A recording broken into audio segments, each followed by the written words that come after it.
고 장자연 씨 관련 의혹을 1년 넘게 조사해온 검찰 진상조사단의 최종 발표가 다음 주로 미뤄졌습니다. 공소시효가 남아있던 약물에 의한 성폭행 피해 의혹은 사실상 수사 권고에서 제외될 것으로 보입니다. 보도에 권남기 기자입니다. 대검찰청 과거사 진상조사단이 장자연 사건 최종 보고를 위해 법무부 대회의실로 들어갑니다. 윤지호 씨 진술 신빙성 등을 두고 격론이 벌어지며 회의는 예정된 1시간을 훌쩍 넘겼고 보고를 받은 법무부 과거사위원회는 결국 보완 조사를 요구했습니다. 좀 불분명한 부분이 있어서 그걸 확실히 하기 위해서 보완 조사를 요청했습니다.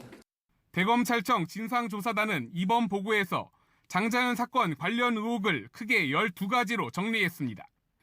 여기엔 과거의 수사 부실 의혹과 함께 이른바 장자연 리스트의 존재 여부, 특수강간 피해 의혹 수사 가능성, 조선일보 수사 외압 의혹 등이 포함됐습니다. 이 가운데 장 씨의 전 소속사 대표 김종승 씨의 위증 혐의는 김학의 사건처럼 실제 검찰 수사 권고로 이어질 예정입니다.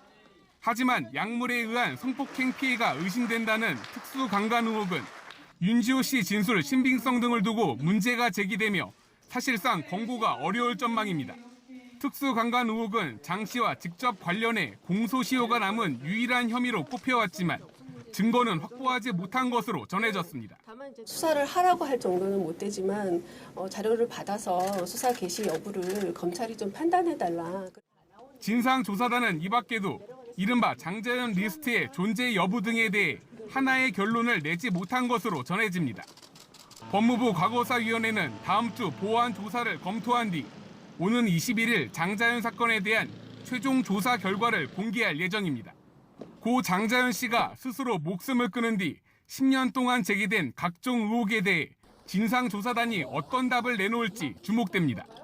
YTN 권남기입니다.